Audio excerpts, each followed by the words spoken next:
Anyhow, it'll be nice not to have to use our microphones tonight, so as long as you can hear all right, then great.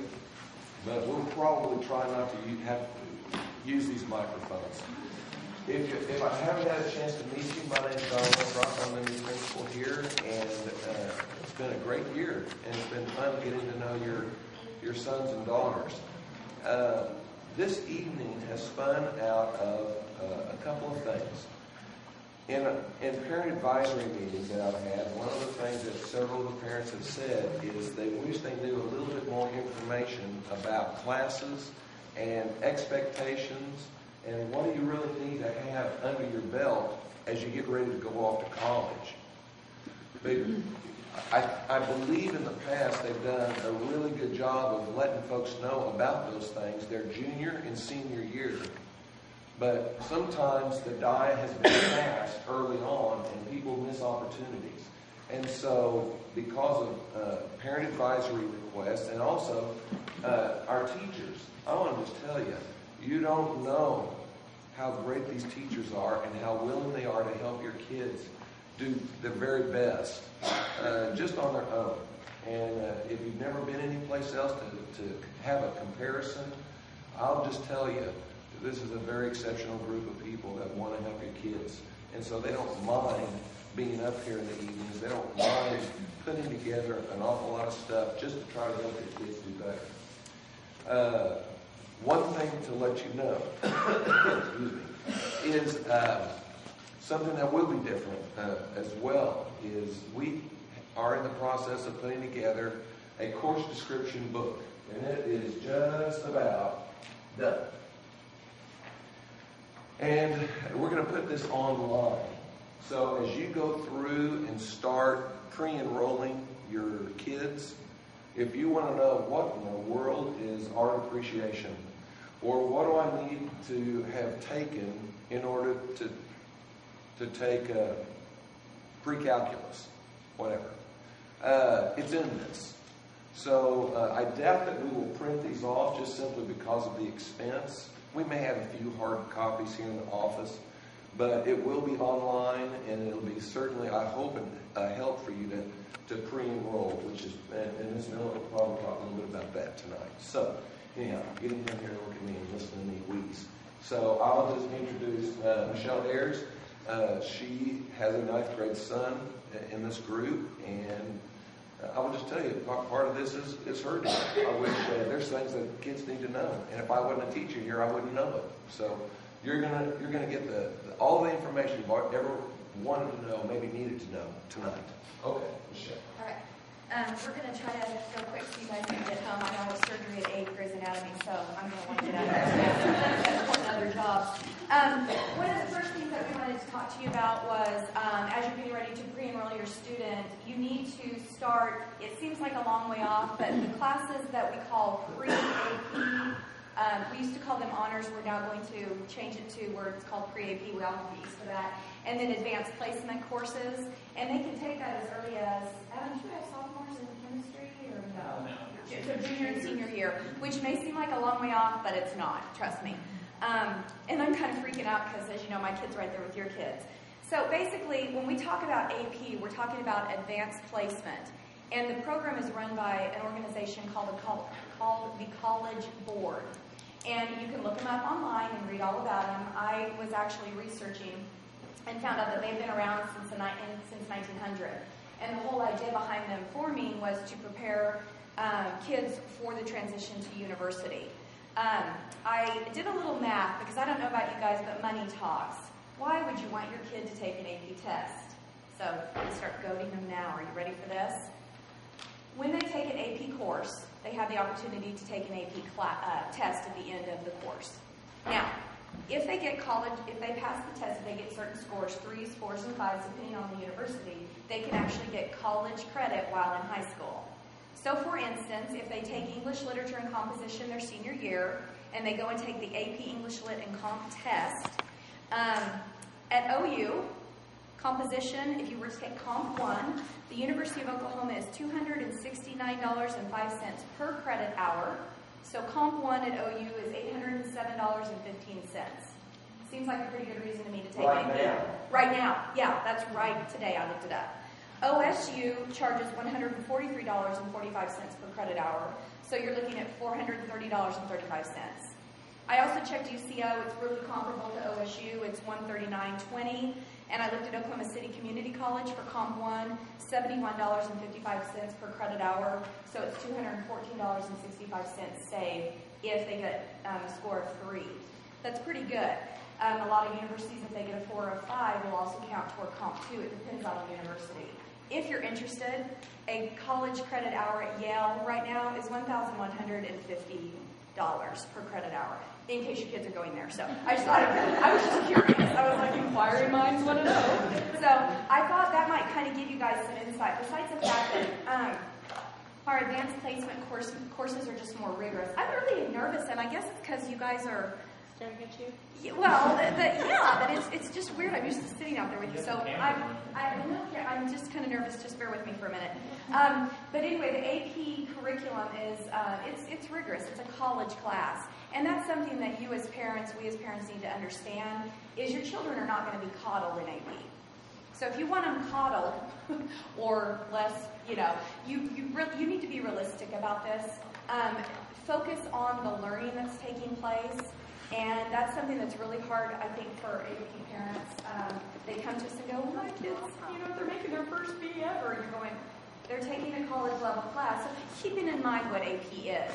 So I asked each of the AP teachers to come and talk to you and describe to you what the difference is for AP subjects versus the on-track subjects, if you will. So we're going to start, who do I have first? Michelle Healy. Michelle Healy is our art teacher, so she's just going to kind of give you an overview of AP art. Thank you. My name is Michelle Healy, and I teach art here. And for a student to be on track to do the AP art, I'm going to read this. This is it's from the art board. And the AP Studio Art Program provides high school students with the opportunity to create portfolios of college-level work. And a portfolio is where the students create approximately 30 pieces of art, and that's a lot of artwork. So that takes a very, very dedicated student to work hard creating the artwork for the portfolio. And qualifying portfolio scores enable students to earn college credit and or advanced placement. The AP program offers 3 portfolios. There's drawing, 2D design, and 3D design. So they can select which area that we feel that they're the strongest in to submit their portfolio in. Each portfolio contains 3 required sections: quality, concentration, and breadth. And that's something that I would get in with the student like in more detail later. Each portfolio requires students to upload digital images and commentary, which are then submitted to the AP program by the AP coordinator via the digital submission web application. The drawing and 2D design portfolios also require students to share actual artworks, to send actual artworks. But this is for very dedicated art students that are really committed, and they first have to, the prerequisite is Art 1, and then they can get into the AP class. It's like it would be, the pre-AP would be their first year in advanced art, and we would work for the portfolio. Thank you.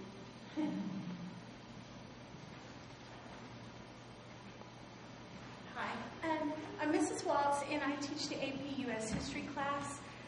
All of your juniors have to take U.S. History, so we also prepare them for the EOI. They will be more than prepared if they take the AP test. The AP class, this class is the only honors type class in the history department. You take it as a junior. There are no prerequisites. If you want to try it, come on down. It is a U.S. college.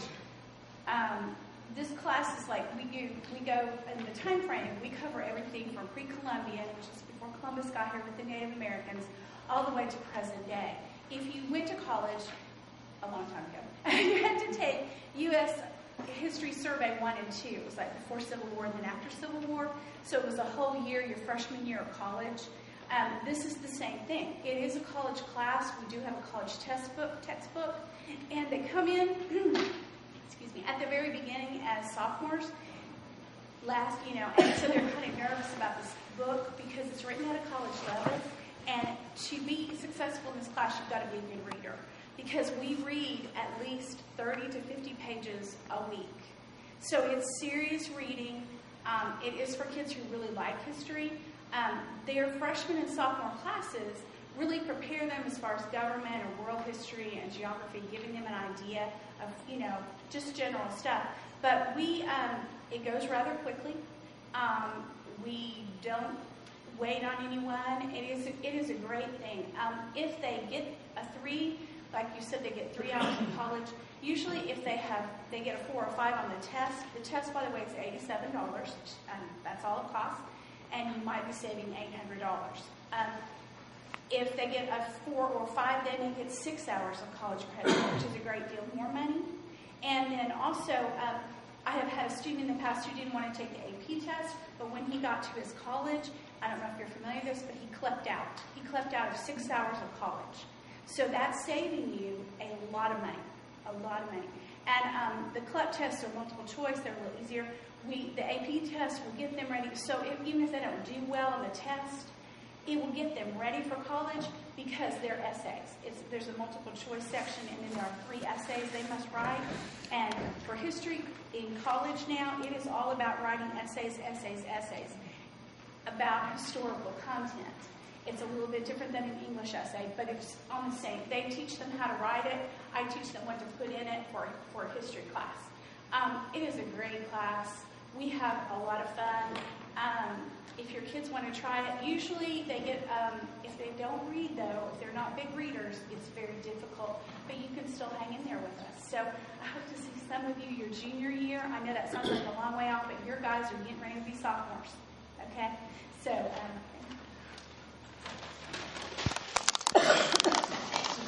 I'm Adam Forster. I teach chemistry, honors chemistry, I guess we'll pre-AP chemistry, we call it now. But AP chemistry, they usually take as a junior. Some kind of wait and take it as a senior. But it's kind of, I really don't know what to expect from the curriculum because it's going under a revisement and they're going to come out with a new set of standards. Because the old ones were really unrealistic in the amount of material they wanted you to cover in a year.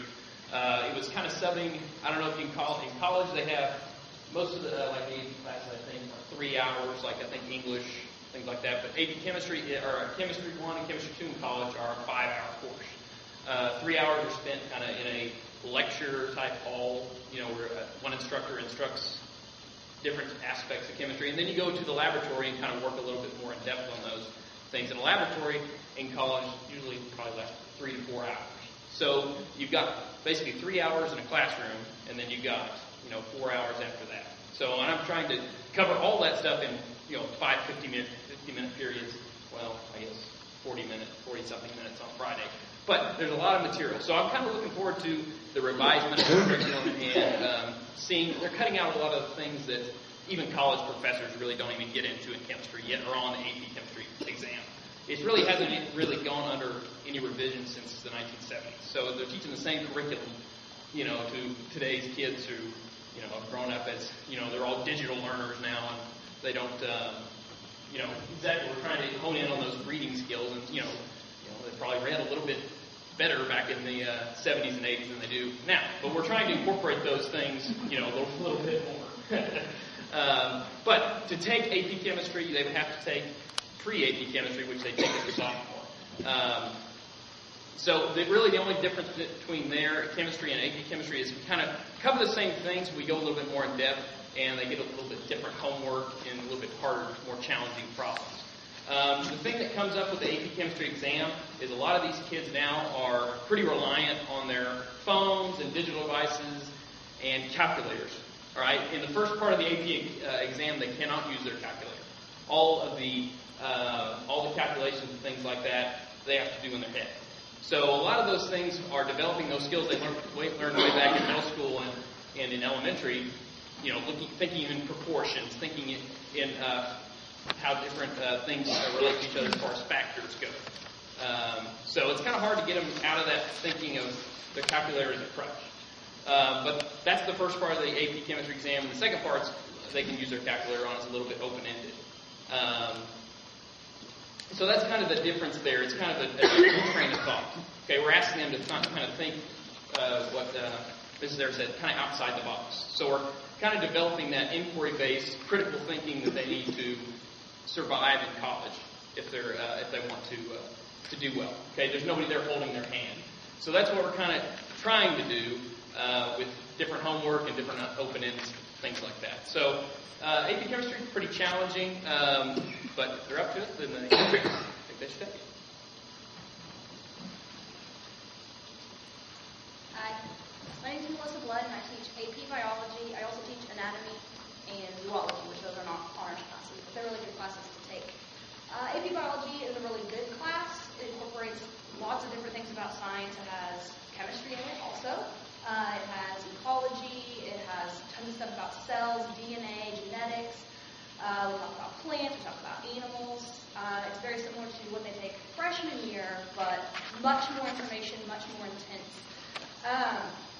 The prerequisite that we have right now for AP Biology is anatomy. They need to take that either before or to take it together at the same time, because the AP Biology class also does include everything that we learn in anatomy. And so they take that outside of the AP class, and that frees up a lot more time for other things that we have to cover. Similar to the AP Chemistry, they are changing the AP Biology course. It hasn't been changed since 1950 when the class started, and we know so much more about DNA and cells. So there's just a lot of information to learn. So they've been going for about the past 3 years. They've been working on revising it, and next year will be the first year that it does change. It will still be similar in a lot of ways, but they're removing our book's 55 chapters, and up to now we've had to cover every single chapter, which is a lot. Starting next year, they're going to remove about 17 chapters and reduce the amount of material, but they're increasing the depth of material, so you need to understand more details. So it's not necessarily going to be easier. It'll just be a little bit different. When they do take the anatomy class, they do need to make sure that they keep all of their notes, paperwork, because that will be on the AP test. And before the AP test, we try to spend at least a week reviewing all of the anatomy stuff, because some of them it's been a year since they had it before. So if they do plan on taking AP Biology, or think it may even be a possibility, I encourage them to make sure that they keep all of their paperwork. So I'm not going to run copies of everything from the whole year of anatomy because they didn't keep it. They make sure that they keep all that. It is a great class to take, especially if they're thinking about doing anything science-related in college. It is a hard class. They're not all going to get an A, and sometimes they get really frustrated with that, and I just say focus on what you're learning, and your grade will be okay. It may not be an A, and that's still okay. I've had many, many students come back after graduating, going to college, and coming back and saying, this class saved me in intro biology, or really helped me out in my zoology class. So even if they don't end up taking the AP test at the end of the year, or they take it and they don't pass it for some reason, it's still going to benefit them in the long run, because it's going to help them a lot in college. Along with the prerequisite of the anatomy class, we also have a summer assignment in there. And usually it's something that's not too difficult, but kind of gets them back into the mode of school and thinking about science, for them to turn it on the first day of school. So that would be something else that they would have to be willing to do if they wanted to be in the class. Is there anything else? Chemistry is not required before they take it, but it is part of the AP Biology curriculum, so if they do have that background, that will help them a little bit, but if they haven't taken it, we do go over everything that they will need to know for the test. Interest in science is a big plus for taking the class, because it is difficult, and they need to be self-motivated. I don't give them little tiny worksheets to do, and okay, this is due tomorrow. We do everything in units, so we'll start the plant unit. And I will give them, I call them their packets. There'll be a whole, all their assignments for that particular unit. And we don't do things by chapter. We might have eight chapters in one unit. And so it'll be all their assignments for 3 or 4 weeks that they'll get at one time, more similar to what you would have in college. And I'll tell them when it's due. And I'll remind them of things, make sure you're working on it. They learn about procrastination and pacing, which is important to learn for college, because sometimes they'll wait until 2 or 3 days before the packet's due that they've had for a month, and they find out they don't have enough time to get it done. So that's one thing, too. They need to make sure that they're self-motivated and they're not going to be procrastinating. And they also have good attendance. If you miss a day or two of an AP class, it's like missing a week of a normal class, because we're so fast in our pacing. So good attendance is really important in an AP class. Also, when they get their enrollment forms, you'll see AP Environmental listed also. We've been kind of talking about, should we flip every other year? Should we do one? Should we do the other? We have only had AP Biology offered here for about the past 10 years. But AP Environmental is also a good course, and we're kind of just putting it out there. We're seeing which one has more interest, and we haven't fully decided which one will be offered. But it's similar to AP Biology in a lot of ways. It's just more ecology-based, less on cells and DNA.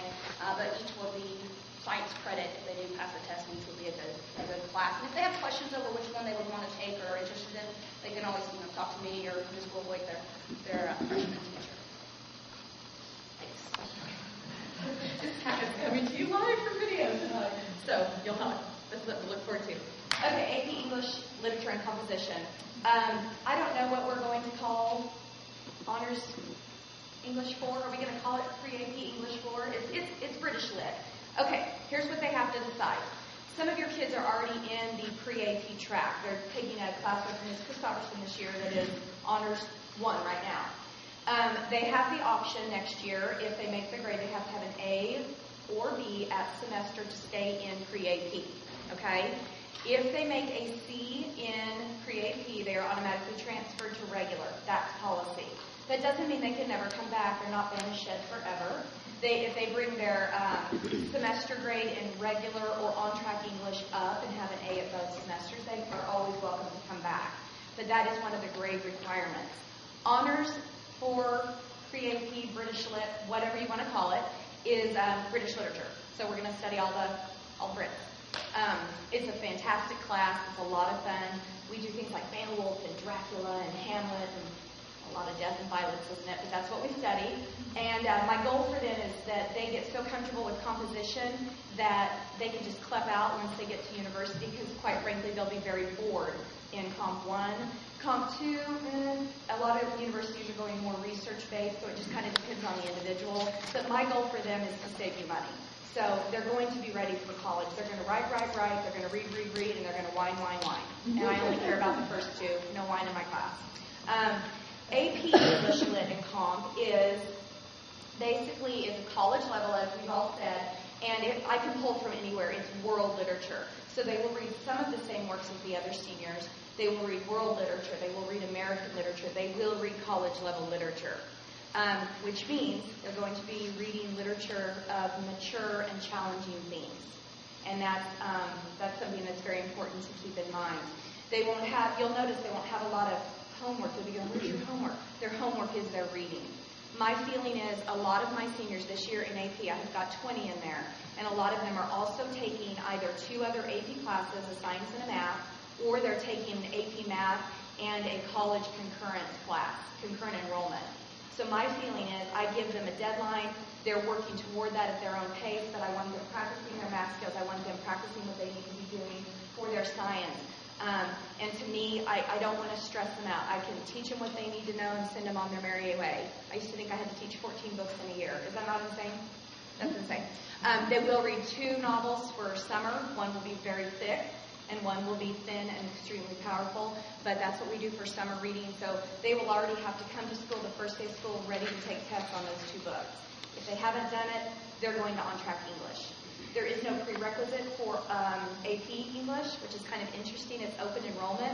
I have actually chased kids down in the hall before that were making D's or even possibly F's in their English classes because they would only do the tests and they wouldn't do their daily work. You know, kids like this. And so their grade would reflect that, oh, do they not know that it really was they just don't do daily work. And so I would tell them this is a perfect class for you. You're just doing your essays and your projects and your tests, and so there's none of the daily work. And so for a kid like that, this class could be fantastic. What else? Adding survived English affairs. It's discussion-based. I give them about 4 weeks to be shy, and then I go, get over it. That's just the way it is. Everybody contributes. It's very much a discussion-based class. It's fantastic, and you're welcome to read with us and come into class. Your children will be horrified, but you're still welcome.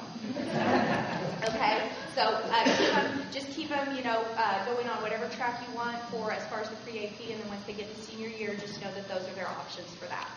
Okay? Mrs. Green graciously stayed to talk to you guys about Spanish. because of the importance for college. So she's going to tell you about Spanish while I get these packets pulled up here. Okay, and we don't offer AP Spanish per se, but I just wanted to address this subject that has come up quite a bit, which is what are the requirements for college? And the fact is that it differs at all the different colleges. And even within OU, I learned some interesting things because I've been hearing different things. So I just did a teeny bit of research. But let me give you this quick example. For graduation, you have to have, from Bethany High School, I think at any state, Oklahoma State High School, you have to have 2 years of foreign language or 2 years of computers. One or the other. Well, that's okay, but for example, my daughter is going to ASU, Arizona State University, and it requires 2 years of foreign language to apply to the school. Now, you're allowed to have one deficiency in 2 different areas, so like if you only had 1 year of foreign language, you could still apply. If you had no foreign language, you could not even apply. So though you can graduate, that's something to think about. Now, with OU, for example, what I found out was, if you, let's say you were going to a business school, and I just pulled up, and you were majoring in accounting. Okay, your general education requirement is 2 years of high school Spanish, or the equivalent in college, which is 10 hours, which is 5 hours one semester, 5 hours the other semester. Which means what you're doing a year at college, we're saying 2 years in high school. And you can imagine who's easier to work with, me, a high school teacher, or a college professor. And in your freshman year, do you want to be taking a class? Does your student want to be taking a class every day? 5-hour credit means 5 days a week. It's really a lot more challenging to do it that way. So yes, you take the 2 years in high school, you don't have to take it at OU. However, if you are an arts and science major, which covers lots of majors, you have to have 13 hours at OU of foreign language, and the high school requirement does not, the high school hours, years, do not fulfill the requirement. Okay? The difference is, you could take a test based on what you've studied in high school, such as CLEP or AP, and get the college credit, perhaps. And by the way, if you don't know the difference, I'm going to address this more later, but we've mentioned briefly, AP tests, Walt mentioned, AP tests are generally more challenging. I know the Spanish one, I've not worked with it very much, but just knowing a little bit about it and sample questions, more essay and just a lot more parts to it. Listening, speaking, whatever. CLEP tests are generally multiple choice. We do a sample test in my Spanish 3 and 4 classes. They're not that hard. The difference, as I understand it, and hopefully Ms. Miller can verify, is when you take a CLEP test, you're just given credit that will apply to that college. So if you're sure you want to stay there, it works great. I CLEP'd out of 15 hours of Spanish and 10 hours of French, and it was great because I had done high school foreign language. But AP, you can take that credit wherever you want to go to college. So getting back to this 13-hour requirement, if you were an arts and science major, you might be able to take your high school classes and tests out, but I would really say you probably need to go through Spanish 3. Just 2 years of Spanish is not likely to enable you to pass a CLEP test or AP test. We do have lots of my Spanish 3s and 4s come back and tell me, oh my gosh, Ms. Green, I got so many hours of credit. And even the student recently that made a C in Spanish 3 is over at SMU and got quite a few hours. I don't know how many she told me, but I was really pleased that she could do that. And again, money talks. Being able to take a test and getting the credit versus enrolling in those classes and paying the cost of taking all those hours of credit. So I just kind of want to mention just a sample of an out-of-state school, in-state school, even within the school, different departments. And then I have to throw this out for just a second. I usually say this at back to school night, but notice that we're talking about our foreign language requirement. Okay, it doesn't say Spanish. A lot of people think, they put this in there because there's so many Spanish speakers in the United States. That's not it. There's always been a foreign language requirement. How many of us went to college and you had to take foreign language, okay? There are reasons for that. I won't go into my whole promo on what foreign language does for you, but quickly, I promise that I see this every day. It does vocabulary building for English. It does grammar building for English. It will improve, I believe, ACT tests and other performance, DOI tests, whatever we got going. I used to feel like, oh, I'm just an elective, and I really have embraced, because I've seen it when I'm teaching a word, and I'll say, well, do you know the English word that this is kind of close to? I can't get over how many times they don't know the word. So I say, okay, you get 2 for the price of 1 today. This is the English word that I want you to learn today. And then this is the Spanish word that's close to it. So, sorry, I knew I would go too long on that subject. That's my big passion. But I'd like to mention the requirement is to study a foreign language because of the good things that does for your language skills. We just happen to only teach Spanish here. It is the most practical one to learn in today's time. A lot of them have said to me, well, I'm just going to wait till college because I'm going to want to speak Spanish or French or something exotic, Okay, but if you are college bound, probably taking the 2 years of computers, and Ms. Miller tells me that, is probably not the best path. Taking the computer class as well as one would be great. That's great. And as I say, I've talked about the 2 years of high school. We offer 3 and 4, and it is at those levels that you would be more likely, obviously, to obtain more college credit, just because of what the content is and the amount of practice that you get, the familiarity you get with the vocab. You turn a corner to Spanish 3, and you just know so much more than you do after just. You know how we all took the 2 years of high school, and then we didn't really know like we knew much, feel like we knew much? Okay. So anyway, thank you. Yeah. Oh, well, I forgot that. We're on video. Yes, we're using our iPads. I will tell you that she has a chart written down, and it's a little bit hard to read, but I think it goes in this order. I think it says Algebra 1, Geometry, Algebra 2, Trig Pre-Calc, and then out to the side AP Stats and AP Calc. And then she's got some other math down at the bottom. I don't know. But if you stare at it long enough, you'll be able to read it. Okay? But just listen to what she says, because she's going to tell you the best math track for your student, depending where they want to go.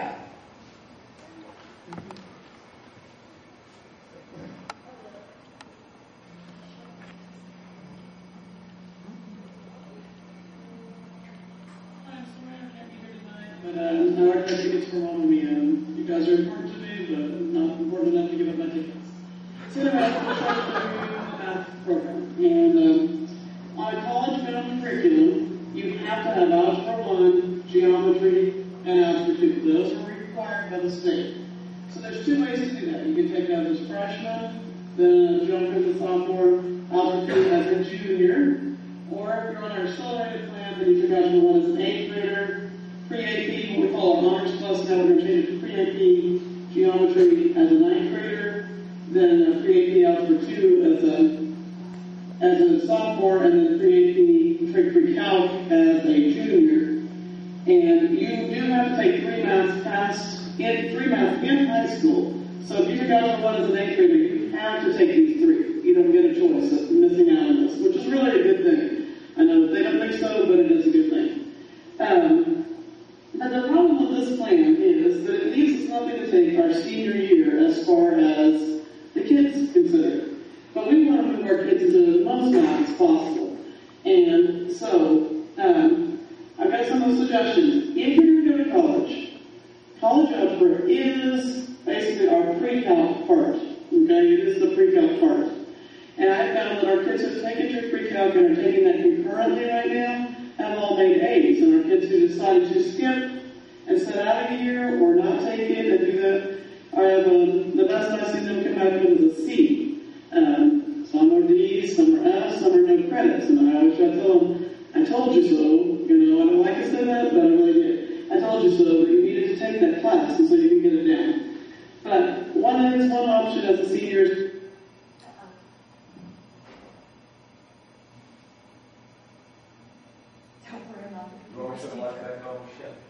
to go currently into college algebra. But I would strongly suggest that only after you've taken at least the pre-calc semester. Really, I encourage you to go through pre-calc. And next year, since I'm not coaching softball, our plan is to offer one pre-calc that is just a regular class, and then offer the two that we've been offering at the pre-AP or honors level. And so hopefully that'll help. I can go a little slower in that, and also be able to speed up a little bit in our pre-AP ones so that we can cover that faster.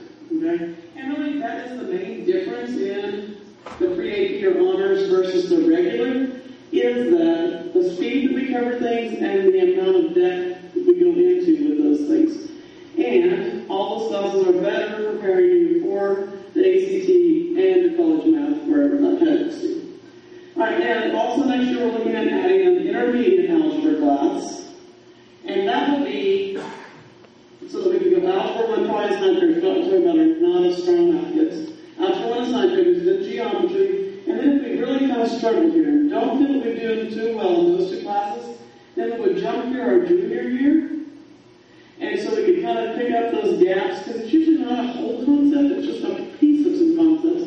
Pick that up in this intermediate class, and then come back and finish up strong with Algebra 2 as a senior, so that we're not going around, we have kids going around now, which is our not strong group, we're doing Algebra 1, Geometry, Algebra 2, nothing. They go to college and saying, oh, I don't really like math, so I'm going to skip some more. And then as a junior year in college, then they try to take college algebra and without much success. So we're going to put those kids in Algebra 1, Geometry, Intermediate, and then hop back to Algebra 2. And a lot better chance of passing our EOIs, our ACT would go up, and make that success in college, which is what we're, at least my ultimate goal, is to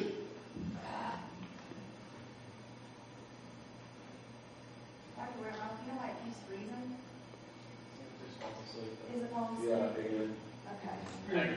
to get there. Then we have 2 AP classes. Totally different animals, stats and calculus. One's a lot more writing, a lot more word problems.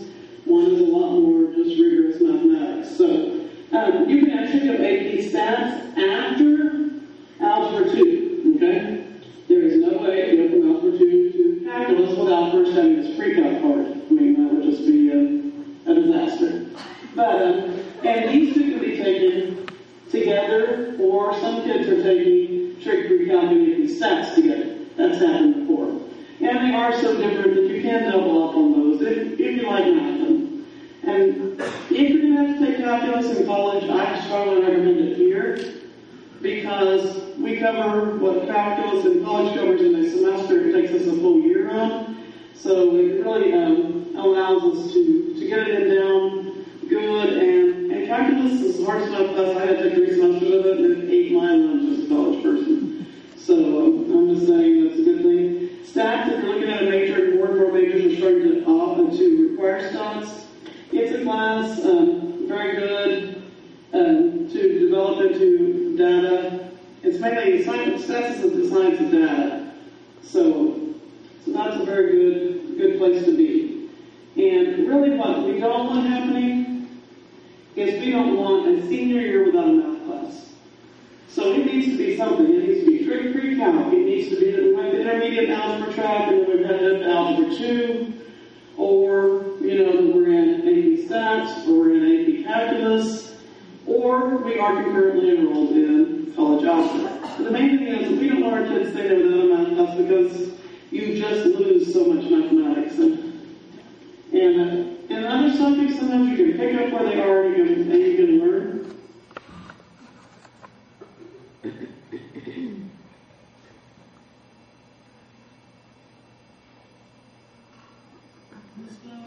In math, if you don't have a good foundation anywhere along the way, it's really going to come back and get you. And so, just to kind of clear all that up, that's what we're looking at. So, anyway, if you have any questions, you can email me on Parent Teacher Conference time. You can come talk to me. I'll tell you where your kid probably needs to be, in my opinion. I always give you my honest opinion. I don't know what you want to hear, but I'll tell you honestly, because I really want the kids to be successful. So, I just hope that you encourage them to take the most math possible. I also have a copy of a handout that I was going to leave with the stairs to pass out if you wanted. It's about that your kids will face a struggle at some point in their mathematics career. That may not be ever here at Bethany High School. It may be when you get to college, but everybody faces it. And what you can do as parents to help when that hits that struggle. Anyway, I hope you guys have a good evening, because I know that I am. Thank you. Bye.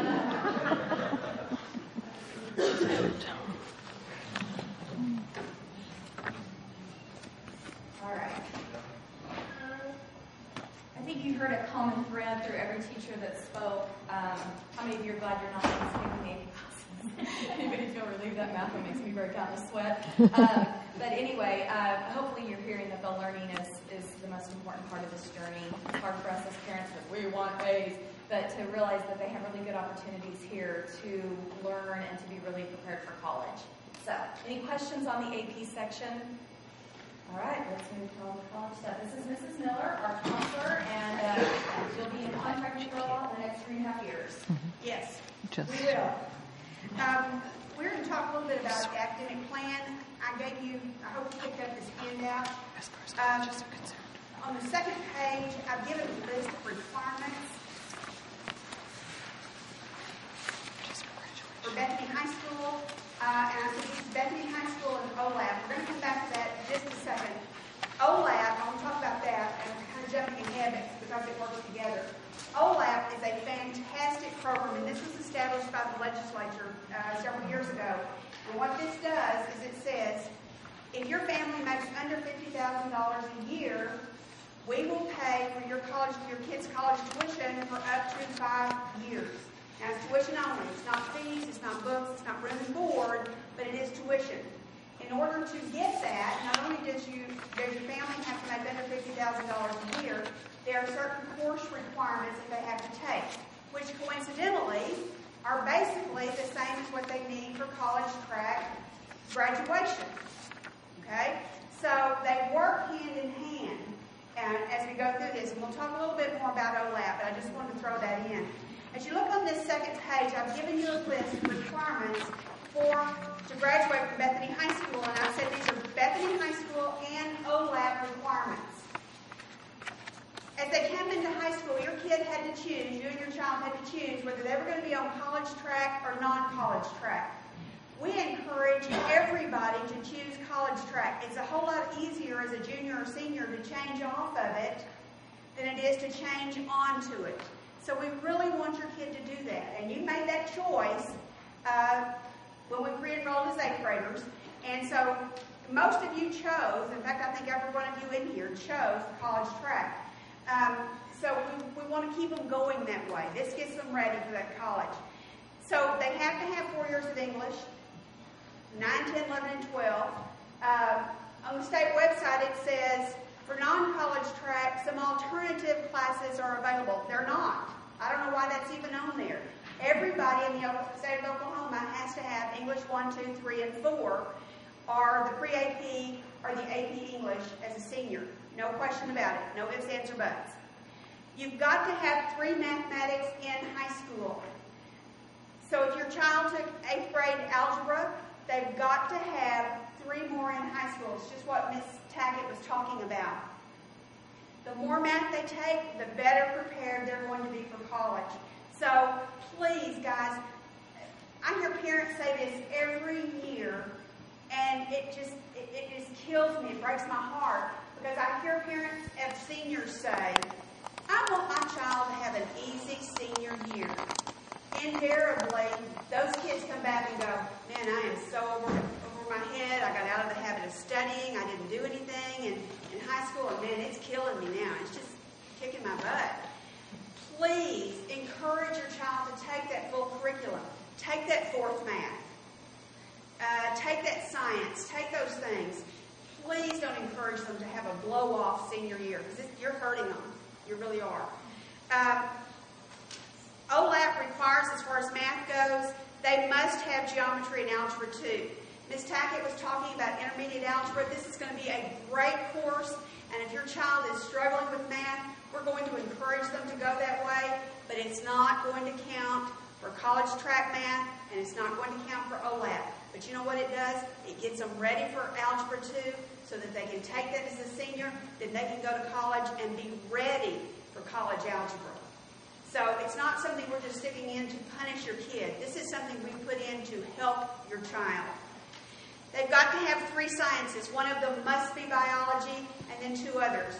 We're going to recommend, when I come in a couple of weeks and talk to your kids about pre-enrolling, I'm going to encourage them to take chemistry, either regular chemistry or pre-AP chemistry. It follows biology, and then that prepares them for all the other sciences that they're going to have to take in high school and in college. I always have some kids that go, well, I'm going to take biology, and then I'm going to take anatomy, and then I'm going to take zoo, and I'm going to skip chemistry because I hear it's hard. It is going to be some work. There's some math involved. There's some reading involved. There's going to be some homework involved. Mr. Forrester, Mr. Arthur are great to help them. They want to do that. My recommendation, college's recommendations are going to be that as sophomores, take chemistry. Your 3rd science then can be one of the APs, it can be one of the other sciences, but they need chemistry. They're going to have social studies, and we're going to change this. This year, your child took Oklahoma history and government. If you've got younger kids coming up, from here on out, they're going to take Oklahoma history and geography as freshmen. They're going to take government as seniors because it's more relevant to them. They understand what it's going to mean to vote. So your kids are going to be the last ones that are taking government as a freshman. Okay? World history, American history, there are no choices on the social studies. They have to do that. One of the reasons we've decided to put in geography, and even though it's not going to be required for your kids, I'm going to encourage them to take geography for this reason. Our world is changing.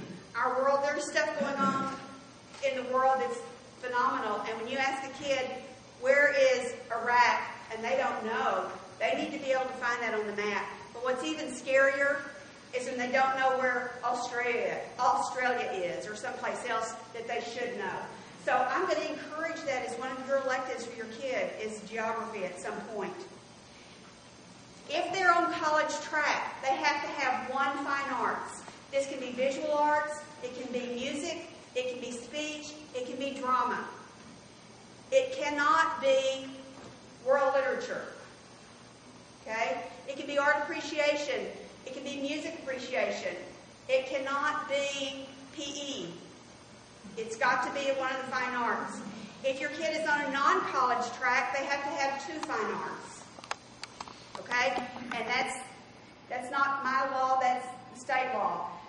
A few years ago, we had a girl come in who she had taken every honors, every AP course we had, everything. We got to be seniors, and I go, oh, you haven't had all your art. And she sat in my office just crying, bawling, squalling, oh, I don't want to take art, I want to take AP, whatever it was. I'm sorry, honey, you've got to take art. So we want to get it over with, get it done. Okay, got to have 1. They've got to have either 2 foreign languages or 2 computers, and I'm going to encourage them to do both. As Ms. Green said, the foreign language is almost essential. When this was first set up, they said you could take 2 years of high school and not have to take it in college. Most of them anymore are saying you still have to take some in college. So I'm encouraging kids to, if there's a blank spot in their schedule, I put in either computer or Spanish. Because this is going to help them, and that's what we want, is for your kid to be the most successful they can be in both high school and in college. So even though the state says either or, I'm going to encourage them to do both. 2 years of Spanish, 2 years of computer are going to be far more beneficial to them than PE. It really is.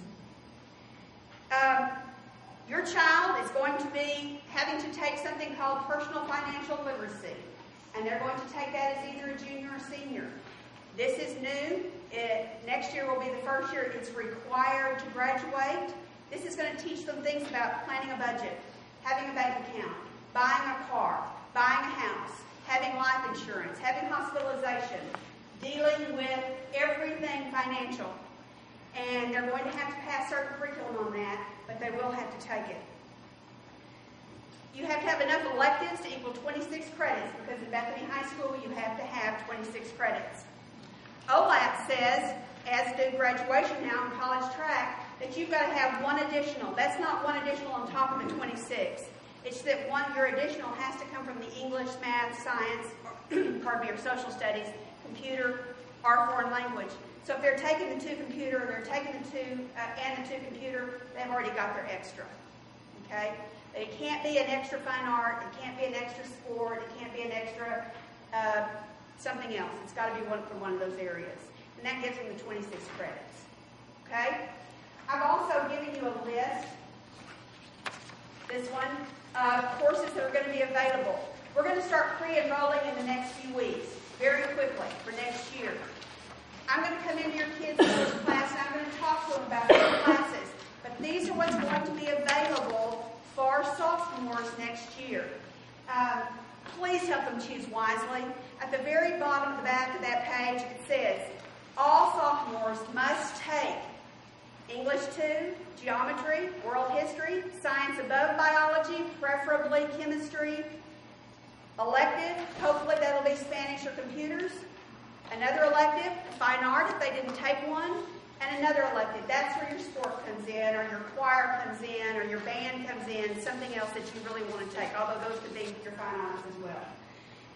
So please kind of sit down and go over this with them. This is what will be available for sophomores next year. And I'll talk in depth to them about it, but when they come home and they go, the speller thinks I need to take chemistry and Spanish and computers, go, yes, you do.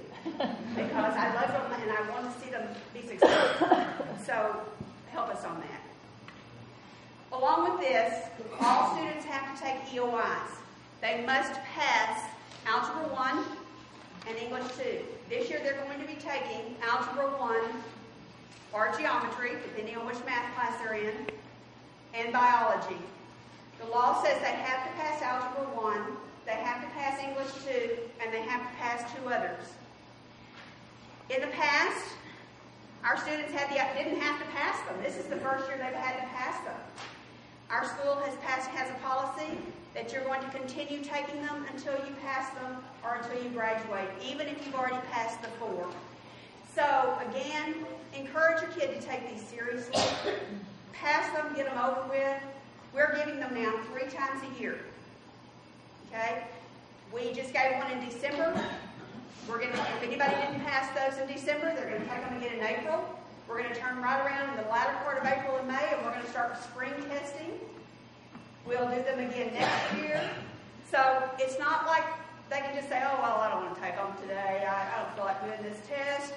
Because they're going to continue taking them until they pass them or until they graduate. But they must pass 4. One of them must be Algebra 1. One of them must be English 2. Any questions on any of that? Yes? So my kid doesn't type very well. And I see a lot of writing and computer requirements. Do y'all offer a typing class? We really don't, but they're doing that in middle school a lot. But we're not saying, oh, you can't type, you can't go into it. If that's the case, if your kid comes in, they're going to work with them on that. You know, middle school typing is not very adequate. Okay. In fact, I'd almost ask for a show of hands, but I think a lot of people would agree with me on that.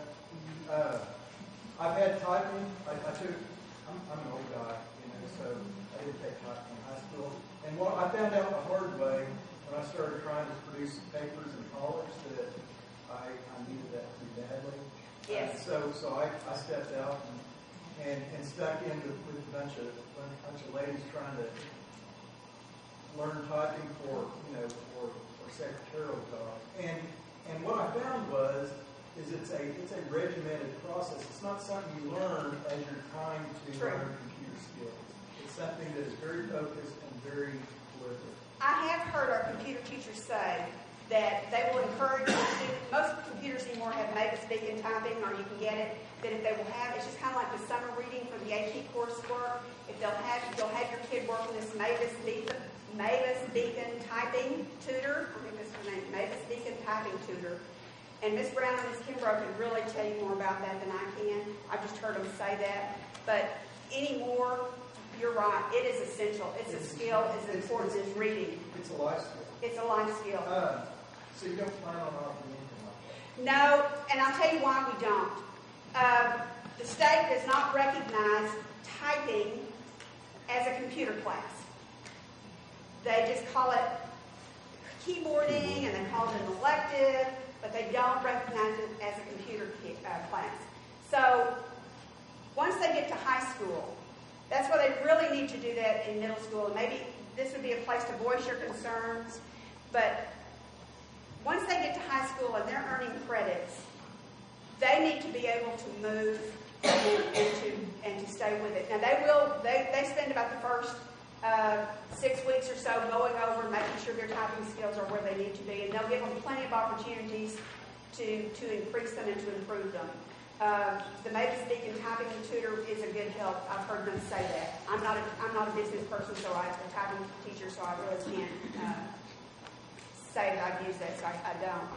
But they're going to work with them, but because they've got to have 2 years of computer, they just, in high school, once we get to high school, you've got to be able to move with it. It's not a good answer, but that's really what it is. In middle school, and they can't take computers at all. I'm sorry? If they didn't take typing in middle school, they're not allowed to take computers at all. No, that's not it. We're going to still put them in prerequisite typing here. Well, they've got to have some typing skills. Most all kids have some typing skills anymore. Yeah. It may not be real fast at this point, and they'll work with them on speed. But, you know, we're in a technological society anymore. All kids have some typing skills. It may not be correct, but they have learned to compensate. They deal with computers, they deal with their iPhones and so on and so forth. So no, we're not going to prohibit anybody. They just may have to work a little harder in the beginning. Is Tech Now considered a computer class? Tech Now? Yes. Are we informed either way you can pass the exam? I'm sorry? Are we informed either way you can pass or do not pass the exam? You know what? We put it on their, we will send home their scores. We put it on their transcripts. So if you have Parent Portal, you're going to be able to see it. But yes, you will get your scores home. And if, you know, after a reasonable time, if you haven't got them back, then feel free to call me. I'd be happy to tell you. We took some in December. We've got them all back except English. We don't have the English 2 or the English 3 because there's a writing component, and they have to grade each of those individually. And we're like, come on, April's coming. We've got to know who's going to be taking these tests. But yes, you will know as soon as we know. They just pass or fail? They are pass-fail, but you can score advanced, you can score proficient or satisfactory, limited knowledge, or unsatisfactory. Limited knowledge and unsatisfactory have to be retaken. Have to be retaken. And everybody has to take them sometime. Okay, any other questions on EOI? All right. Do you have any question on courses or anything along that line? I will be talking to them more, like I said, the next 2 or 3 weeks and encouraging them to do this. We just want the best for your kid, and we want to see them prepared. And so we're going to push them hard and true. Any questions on that? That's what their academic plan is. Okay. The next thing on the agenda is ACT, and we want to talk about that just briefly. I don't care that your child takes it this year, okay? But by next year, your child really needs to start taking the ACT test. This is college entrance. Anymore, it has changed. You can take the ACT a maximum of 12 times. If your child took it in 7th grade as talent search, that counts as one of the 12 times. We give it here at Bethany September, October, December, February, April, and June. All 6 times it's offered, we give it here at Bethany, and I applaud our school board for doing that. I think our kids do better. They're familiar with the school. They're familiar with, they know where the restrooms are. They're familiar with us who are giving it. So I think that's a marvelous thing. When your kid gets to be a junior, I want to see them take it all 6 times if possible. So I would really like for them to take it at least once next year or twice next year, even once this year if they wanted to, with no pressure. It does cost. This year it's $34 every time they take it. Next year it'll probably be $35. It goes up $1 every year. Unless you're free and reduced. Well, even free and reduced at this point, it's I'm still, going to pay the whole price. you still pay the whole thing. As juniors and seniors, if you're on free and reduced lunch,